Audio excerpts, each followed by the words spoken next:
Good morning and hello தமிழா பிறந்திருக்கக்கூடிய நாள் இனிய நாளாய் அமைவதற்கு வாழ்த்துகள். பரபரப்பான ஞாயிற்றுக்கிழமை இதை மையப்படுத்தி பல்வேறு செய்திகள் இன்று காலை செய்தித்தாள்களை அலங்கரிக்கின்றன. இவற்றை மையப்படுத்தி இன்றைய ஹலோ தமிழாவில் அதை பற்றி விவாதிக்க இருக்கின்றோம். இன்றைய நாளிதழ்களில் இடம்பெற்றிருக்கக்கூடிய பிரதான செய்திகள், மூத்த பத்திரிகையாளர்கள் மற்றும் அரசியல் தலைவர்களின் பார்வை. இதுதான் ஹலோ தமிழா. உங்களுக்கு தெரியாததல்ல, இந்த நிகழ்ச்சியில் நம்மிடையே பங்கேற்பதற்காக மூத்த பத்திரிகையாளர் திரு கோவி லெனின் அவர்கள் நம்மிடையே இருக்கின்றார். வணக்கம் சார், இந்த நிகழ்ச்சியில் பங்கேற்றமைக்கு நன்றி. முதல்ல பிரதான செய்திகள் என்னென்ன, நாளிதழ்களில் இடம்பெற்றிருக்கக்கூடிய முக்கிய செய்திகள் என்னென்ன அப்படிங்கிறத பார்த்துருவோம். முதலில் முக்கிய செய்திகள். தமிழீழ கனவு நிறைவேறும் வரை போராடுவேன், டெசோ மாநாட்டில் திமுக தலைவர் கருணாநிதி பேச்சு. இலங்கை தமிழர்களுக்கு உரிய அந்தஸ்து கிடைக்க நடவடிக்கை, மத்திய அமைச்சர் நாராயணசாமி தகவல். அணு உலை எதிர்ப்பு குழுவின் போராட்டத்தை முடிவுக்கு கொண்டு வர மத்திய அரசு நடவடிக்கை, தீவிர கண்காணிப்பு வளையத்துக்குள் கூடங்குளம். பண விரயத்தை தவிர்க்க மக்களவை சட்டப்பேரவைகளுக்கு ஒரே சமயத்தில் தேர்தல், பாஜக மூத்த தலைவர் அத்வானி யோசனை. கருப்பு பணத்துக்கு எதிராக மாபெரும் புரட்சி, பாபா ராம்தேவ் அறிவிப்பு. எதிர்கால தமிழகத்தை காப்பாற்ற மதுக்கடைகளை மூட வேண்டும், மதிமுக பொதுச் செயலாளர் வைகோ வலியுறுத்தல். மத்திய அமைச்சர்கள் ப சிதம்பரம், ஜெயந்தி நடராஜன் மீதான விமர்சனம், EVKS இளங்கோவனுக்கு எதிராக காங்கிரஸ் மேலிடம் ஒழுங்கு நடவடிக்கை நோட்டீஸ்.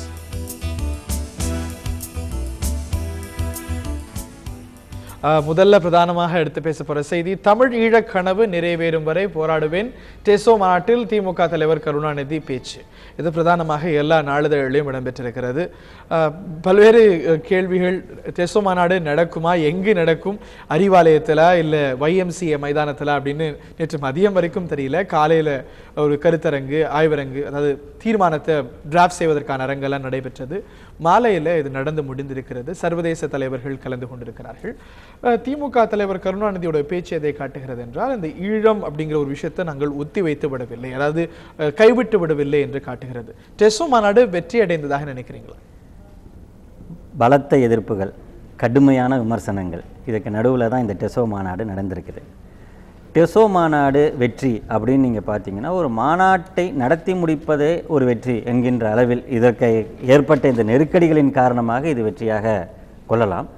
எனினும் இந்த மாநாட்டின் நோக்கம் என்பது எப்பொழுது வெற்றி பெறும் என்பதுதான் மிக முக்கியமானது. டெசோ என்கின்ற அமைப்பு மீண்டும் உருவாக்கப்பட்டதன் நோக்கம் இலங்கையிலே வாழ்கின்ற தமிழர்களுக்கு, அந்த ஈழத்தமிழர்களுக்கான அவர்களுடைய உரிமைகள், மிக குறிப்பாக அவருக்கான ஒரு அரசியல் தீர்வு, தனி ஈழம், இவை ஒட்டிய செயல்பாட்டுக்காக தான் இந்த டெசோ அமைப்பு தொடங்கப்பட்டது.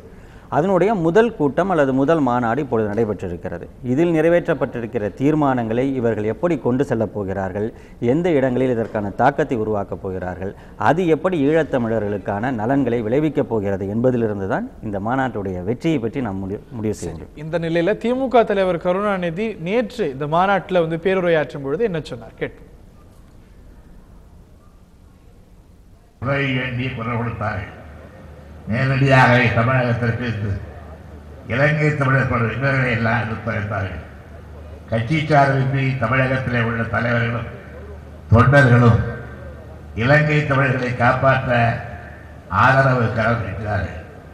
துரதிருஷ்டவசமாக அந்த நேரத்தில் அறப்போராட்டத்தை அண்ணல் காந்தியடிகளின் வழியில் நேரத்தை எட்டி காண்பதற்கு வழியில்லாமல் தந்தை செல்வா அவர்கள் மறைந்தார். இப்போ பத்திரிகையாளர் அப்படிங்கிற ஒரு நிலையில பல்வேறு பரபரப்பான தகவல்கள் இந்த மாநாட்டில் ஒளிந்திருந்தது என்று சொல்லலாம். திமுக தலைவர் பேசிய பொழுதும் சரி, மாநாட்டில் வந்திருந்தவர்கள் பேசிய போதும் சரி, நேற்று நீங்க அந்த மாநாட்டில் இருந்தீங்க, அதனால அந்த அப்சர்வேஷன் உங்களுக்கு சொல்ல முடியும். இதுல திமுக தலைவர் சொல்லக்கூடிய ஒரு கருத்து நான் குறிப்பிட்டு பார்க்குறேன். இந்த ஒரு இன்டிமிடேஷன் என்பது இந்த UNHCRல சர்வதேச அளவில் இந்த ஒரு தீர்மானம் போட்ட பிறகு அங்கே இருக்கக்கூடிய தமிழர்களுக்கு கிடைக்கக்கூடிய இன்னல்கள் அப்படிங்கிறது அதிகமாக இருக்குது அப்படின்னு சொல்கிறார். அதே போல் இந்த மாநாட்டிலையும் 14 தீர்மானம் போட்டிருக்காங்க. இது போன்று அவர்களுக்கு கஷ்டங்கள் கூடுவதற்கான வாய்ப்பையும் இந்த மாநாடு ஏற்படுத்தி தந்துடாதோ அப்படிங்கிற ஒரு ஸ்கெப்டிசைமையும் வைக்கிறாங்க சில பேர். எப்படி பார்க்குறாங்க? நிச்சயமாக இந்த விஷயங்களை பொறுத்த வரைக்கும் நம்ம விரிவாக ஆராயணும். அந்த நீங்கள் சொல்கின்ற ஜெனீவாவில் போடப்பட்ட தீர்மானத்திற்கு பிறகு அது ஒரு அழுத்தத்தை கொடுக்கக்கூடிய சூழல் உருவாயிடுச்சு. ஏன்னா இந்தியா உட்பட பல நாடுகளும் அதை ஆதரிக்கும் பொழுது இயல்பாகவே இலங்கை மீதான ஒரு அழுத்தம் வருகிறது. அந்த அழுத்தம் வரும்பொழுது இலங்கை அரசு ஏற்கனவே தமிழர்கள் மீது வைத்திருக்கிற கோபம் இன்னும் அதிகரிக்கிறது. இதுதான் நிலைமை. இப்பொழுது உண்மையான நடவடிக்கை எடுக்க வேண்டும் என்றால் வெறும் தீர்மானங்களால் மட்டும் முடியாது. இந்த டெசோமா நாட்டிலே குறிப்பிடப்பட்டிருப்பது எல்லாமே பன்னாட்டு நாடுகளின் அழுத்தம், இந்தியாவின் வலியுறுத்தல், மேலும் ஐநா சபையின் வலியுறுத்தல். இதை ஒட்டி தான் இந்த தீர்மானங்கள், பெரும்பாலான தீர்மானங்கள் அப்படித்தான் போகின்றன. எனவே குழுவை அமைத்து அங்கு சென்று சில நடவடிக்கைகளை மேற்கொள்ள வேண்டும், சில தடைகளை ஏற்படுத்த வேண்டும் என்பதையெல்லாம் சரியாக நடைமுறைப்படுத்த பொழுதுதான் அங்கு ஒரு தீர்வு ஏற்படும். நீங்கள் உலக நாடுகள் எல்லாம் தன்னுடைய பார்வையை இதில் திருப்பும் பொழுது, குறிப்பாக ஆசிய நாடுகள் இதை நோக்கி தன்னுடைய பார்வையை திருப்பும் பொழுது இலங்கையினுடைய நிலை மாறலாம் என்கின்ற ஒரு எண்ணம் ஏற்படுகிறது. ஸோ இது ஒரு அழுத்தத்தை மீண்டும் பிரதிபலிக்கக்கூடிய ஒரு கான்ஃபரன்ஸாக இருக்கும் என்று நீங்கள் சொல்லும் பொழுது, இதில் இந்த ஒரு மாநாட்டு தீர்மானங்களில் இன்னொரு முக்கியமான தீர்மானம் இங்கே இருக்கக்கூடிய, அதாவது அகதிகளாக இருக்கக்கூடிய தமிழர்களுக்கு இந்தியன் சிட்டிசன்ஷிப் கொடுக்கணும் என்பது. அதற்கான ஒரு நீண்ட கால தீர்வு நல்ல தீர்வு என்று நினைக்கிறீர்களா? ஏனென்றால் ஒரு வலுவான ஒரு இலங்கை தமிழர்களுக்கான ஒரு தாயகத்தை ஏற்படுத்தி தருவதுதான் நம்மளுடைய நோக்கமாக இருக்க வேண்டுமே தவிர, இலங்கைக்கு வெளியே அங்கே இருக்கக்கூடிய தமிழர்கள் எல்லாம் என்கரேஜ் செய்வது என்பது அவர்களுக்கும் நல்லதுன்னு நினைக்கிறீங்களா? இங்க அவர்களுக்கு இந்திய குடியுரிமை கொடுக்கணும் அப்படின்னு தீர்மானம் நிறைவேற்றாங்க, அது நன்மை பயக்கும் நினைக்கிறீங்களா? பொதுவாகவே ஈழத்தமிழர்கள் புலம்பெயர்ந்து பல நாடுகளிலும் இருக்கிறார்கள். அவர்களுடைய கனவு என்பதும் அவருடைய லட்சியம் என்பதும் ஒரு தனி தாயகம் என்பதுதான். அந்த தமிழீழ தாயகம் நிறைவேறாத பொழுது அவர்களுக்கான சில உரிமைகள் தேவைப்படுகின்றன தவிர, குடியுரிமை வேண்டுமா வேண்டாமா என்பது குறித்தும், அவர்கள் இங்கே இருக்க வேண்டுமா அல்லது தங்கள் சொந்த நாட்டிற்கு செல்ல விரும்புகிறாரா என்பது குறித்தும் அவர்களுடைய கருத்து தான் மிக முக்கியமானது. அவர்கள் ஒருவேளை இப்பொழுதைய சூழலில் நாங்கள் அங்கே செல்ல விரும்பவில்லை என்று அவர்கள் சொல்வார்களேயானால் அவர்களுக்கு, அப்படிப்பட்டவர்களுக்கு குடியுரிமை கொடுப்பதோ அல்லது குறைந்தபட்ச அளவில் ஈழத்தமிழர் அகதி முகாம்கள் இருக்கின்ற நிலைமையை மாற்றி மற்ற அகதி முகாம்கள் இந்தியாவிலே இருக்கிறது, திபெத்திலிருந்து வரக்கூடியவர்களுடைய முகாம்கள் அல்லது மற்ற பகுதிகளில் இருக்கிற முகாம், வங்கதேசத்திலிருந்து வரக்கூடிய அகதிகளுக்கான முகாம்கள் எப்படி இருக்கின்றனோ அந்த அளவிற்கான உரிமைகளாவது கொடுக்கப்பட வேண்டும்.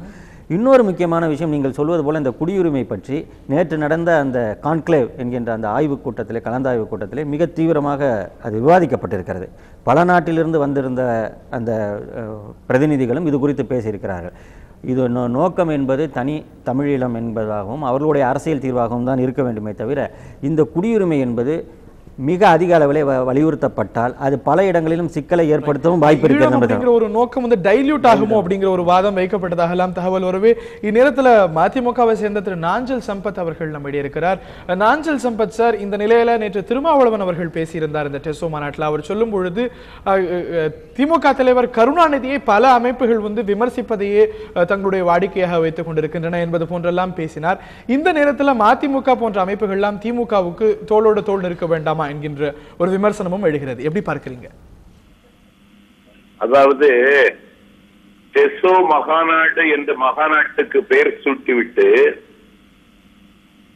தமிழீழத்துக்கு ஆதரவாக ஒரு தீர்மானத்தை கூட கொண்டு வர முடியாத, கையாலாகாத கருணாநிதி தனக்கு ஆதரவாக குரல் கொடுக்கின்ற சில பிறவிகளை வைத்துக் கொண்டு ஒரு பித்தலாட்ட அரசியல் நடத்துவதற்கு இந்த மகாநாடு பயன்பெற்றிருக்கிறதே தவிர, இந்த மகாநாட்டில் வேறு எந்த உருப்படியான தீர்மானமும் இவர்கள் நிறைவேற்றவில்லை. இலங்கையில தமிழீழத்தினுடைய 4வது போர் முடிவுற்ற ஆண்டுகள் 3 முடிந்ததற்கு பிறகும் அங்கே இருக்கக்கூடிய பாதிக்கப்பட்ட தமிழர்களுக்கு மேல் குடியேற்றத்திற்கு இந்திய சர்க்கார் எந்த உத்தரவாதமும் இந்த நிமிடம் வரைக்கும் தரவில்லை. காமன்வெல்த் விளையாட்டு போட்டியை தொடங்கி வைப்பதற்கு ராஜபக்சே வந்த பொழுது வாய்மூடி மௌனியாக இருந்த கருணாநிதி, திருப்பதி கோவிலுக்கு ராஜபக்சே வந்த பொழுது பூரணகும்ப மரியாதை கொடுத்த பொழுது அந்த ஜோதியிலே தானும் கலந்து கொள்ள முடியவில்லை என்று கவலைப்பட்ட கருணாநிதி, இன்றைக்கு இலங்கை இந்தியாவுக்கு ஆதரவாக இல்லை என்று தீர்மானம் கொண்டு வருவது யாரை ஏமாற்றுவதற்கு போடுகிற நாடகம்? நான் கேட்கிறேன், மத்திய அமைச்சராக இருக்கக்கூடிய ஃபரூக் அப்துல்லாவையோ சரத்பவாரையோ கூட இந்த மாநாட்டில் வரவழைக்க முடியாத, கையாலாகாத கருணாநிதி திருமாவளவனை போன்ற கைத்தடிகளை வைத்துக் கொண்டு இப்படி ஒரு விளம்பர வெளிச்சத்தில் குளிர் காய்வது என்பது கருணாநிதியினுடைய குணம். இன்னொரு கருத்தை வந்து திமுக நாஞ்சில் சம்பத் சார் இன்னொரு கருத்தை அவர் சொல்லியிருக்கிறார். அதாவது நான் உண்ணாவிரதம் இருந்தேன் 2009 என்கிட்ட ஒரு தகவல் சொல்லப்பட்டது, இலங்கை அரசாங்கம் போரை நிறுத்தி விட்டதாக, நான் ஏமாற்றப்பட்டிருக்கின்றேன் என்று ஒரு தொனிலெல்லாம் அவர் பேசியதாக பத்திரிகையில புரிந்து கொள்கின்றோம். அதை எப்படி பார்க்கிறீங்க? அன்றைக்கு அவர் உண்ணாவிரதத்தை முடித்தது இலங்கையிடமிருந்து தகவல் வந்தது என்றல்ல, சிதம்பரம் சொன்னார் என்றுதான் உண்ணாவிரதத்தை அன்றைக்கு முடித்தார். சிதம்பரம் யாரு? ஏன் என்றா சிதம்பரத்துக்கு இதுல பங்கு ஏதாவது உண்டா?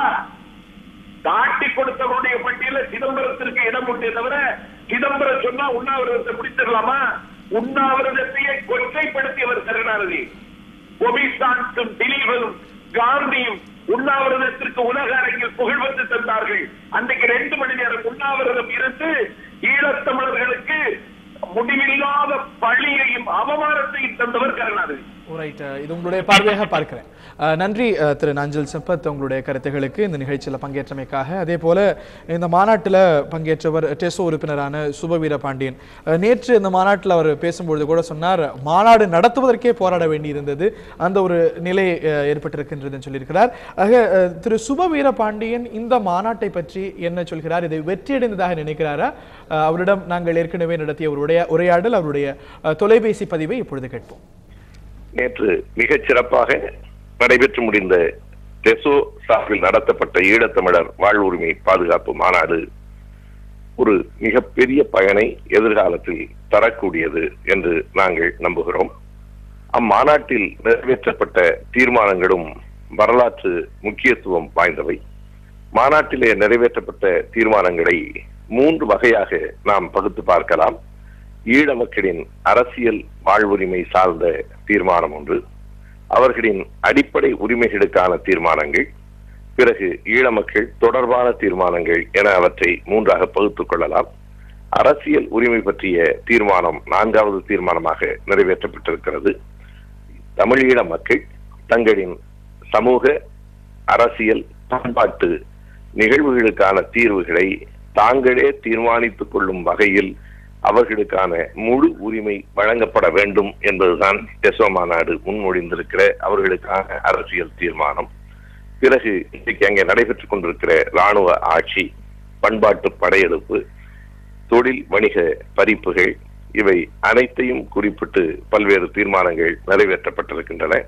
பிறகு ஈழ மக்கள் தொடர்பாக அமெரிக்கா கொண்டு வந்த தீர்மானத்தை ஐநா மனித உரிமை குழுவில் ஆதரித்த நாடுகளுக்கு நன்றி கூறியும் இந்தியா மீண்டும் கச்சத்தீவை பெற வேண்டும் என்று வலியுறுத்தியும் தீர்மானங்கள் நிறைவேற்றப்பட்டிருக்கின்றன.